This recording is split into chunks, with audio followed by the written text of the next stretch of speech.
semuanya, balik lagi sama saya dari Francisco. Nah, hari ini kita bakal membahas sedikit seputar apa aja yang udah kita pelajarin di mata kuliahnya Serisra. Jadi, langsung saja ke sesi pertama. Di sesi pertama, kita itu udah belajar lebih ke pengenalan sih, karena ya topiknya tuh Intro to Marketing Communications. Di Intro to Marketing Communications ini, kita lebih ke belajar apa aja terms atau bahasa-bahasa yang dipakai di dunia marketing. Waduh, silau banget lagi. Di dunia marketing, sama kurang lebih apa aja timeline yang nanti kita pelajarin sampai ke sesi 12. Jadi untuk sesi pertama nggak terlalu berat sih, gitu aja. Lanjut ke sesi kedua. Sepertinya cuaca terlalu panas pemirsa, jadi saya izin memakai kacamata.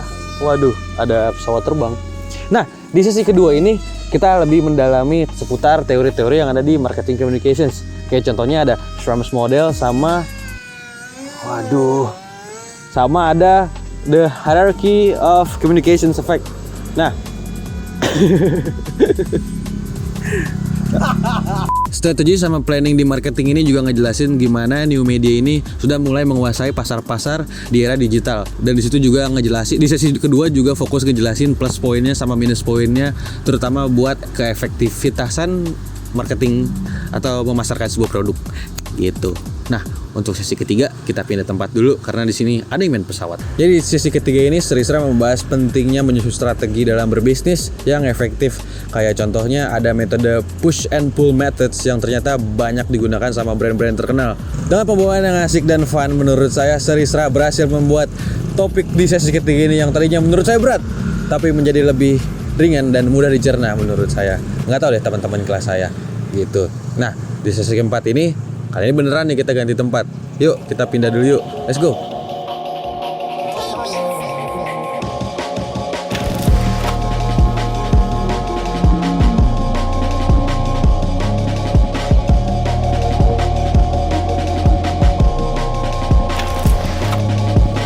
Nah, di sesi keempat kita agak flashback sedikit, kita agak throwback sedikit sama topik yang dulu pernah kita bahas di semester pertama, yaitu business model canvas. Tapi bedanya di marketing communications kita membahas seputar objective and positioning. Sebenarnya dibilang mirip sih mirip ya, dibilang beda enggak juga, tapi ya mirip.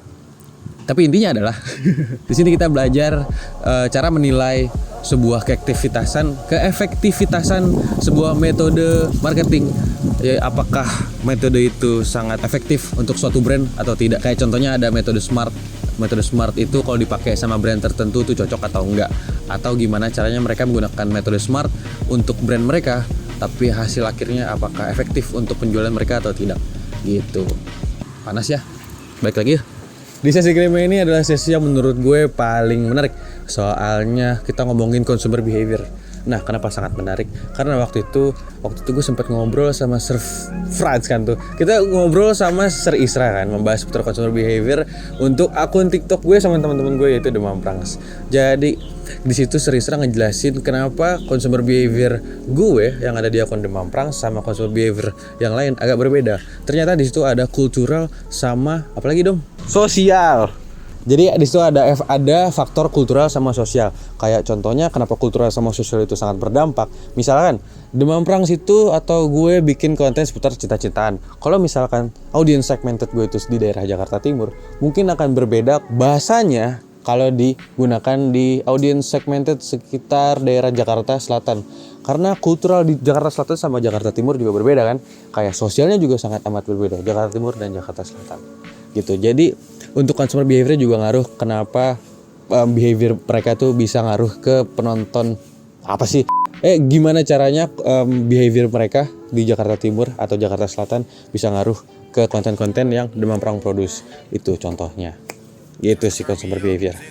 Kalau ngebahas branding, setelah bekerja sebagai freelancer logo, adalah sedikit banyaknya saya pribadi belajar seputar branding, terutama visual identity dan visual branding. Kebetulan di sesi ke-6 ini Sir Isra juga ngebahas branding di marketing communications. Nah, di situ tuh contohnya tuh ada di simbol sama logo. Apa bedanya simbol sama logo? Sebenarnya simbol sama logo kan sama aja ya. Cuman ternyata ada perbedaan di value.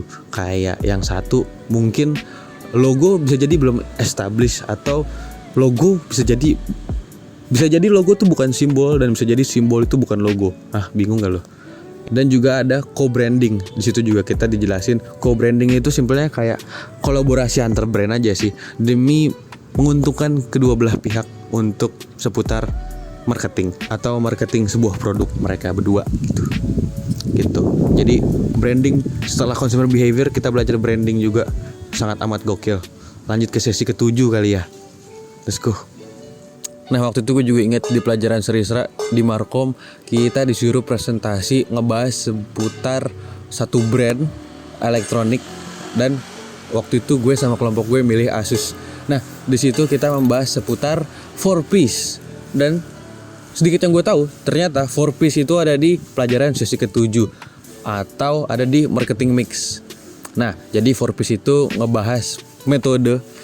Jadi di 4Ps itu ngebahas seputar metode.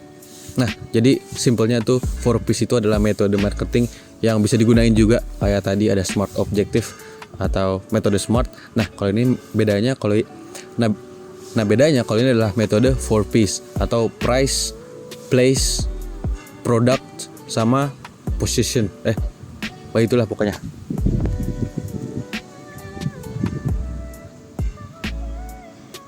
Dari apa yang gue pelajarin di sesi ke-8, entah direct marketing atau personal selling, sebenarnya dua-duanya sama-sama efektif buat ngejangkau konsumen yang lebih besar. Tapi perbedaannya ada di cara mereka ngejangkau konsumen sama personalisasi produk-produk mereka. Jadi basically keduanya sama aja. Personal selling yang untuk sesi ke-8 menurut gue cukup berat. Jadi ya kita lanjut ke sesi ke-9 aja. Kalau kita ngomongin PR itu lebih fokus sama menjalin hubungan yang positif, yang sehat, dan yang menguntungkan tentunya untuk brand dengan media dan para influencer lainnya. Sedangkan kalau misalkan sponsorship itu lebih ke praktik yang mendukung atau mendanai sebuah organisasi atau event atau acara dengan barter exposure atau benefit-benefit lainnya. Nah, di sesi ke-9 ini dijelasin kalau PR sama sponsorship itu bisa menjadi dua kombinasi yang sangat kuat untuk membangun campaign marketing, terutama untuk bisnis-bisnis gitu cuy. Lanjut lagi ke sesi 10. Oke, cuaca panas banget nih pemirsa. Minum es kelapa kali ya. Jadi di sesi ke-10 Serisra di sini ngejelasin tentang media. Bedanya media tradisional sama media digital. Sebenarnya dua-duanya sama-sama media, cuman dua-duanya punya value sama dampak yang beda-beda, tergantung sama tujuan dari marketingnya itu apa. Itu adalah PR buat para pebisnis buat menggunakan metode apa yang bakal dipakai, entah media tradisional atau media digital. Nah, kalau misalkan tradisional nah ini adalah es kelapa tradisional pemirsa. Kalau yang digital ada di Gojek gitu misalkan. Kan beda-beda approach-nya. Kalau ini beli langsung, kalau digital bisa dari rumah. Benefitnya beda-beda, tapi ujung-ujungnya sama aja, marketing. Seperti di judul sesinya, digital marketing dan WOM atau word of mouth. Di sesi ini kita lebih membedah lagi topik-topik seputar digital marketing. Di pemasaran era digital ini banyak banget penggunaan word of mouth atau semenjak ada kata influencer itu bisa dibilang atau key opinions leader.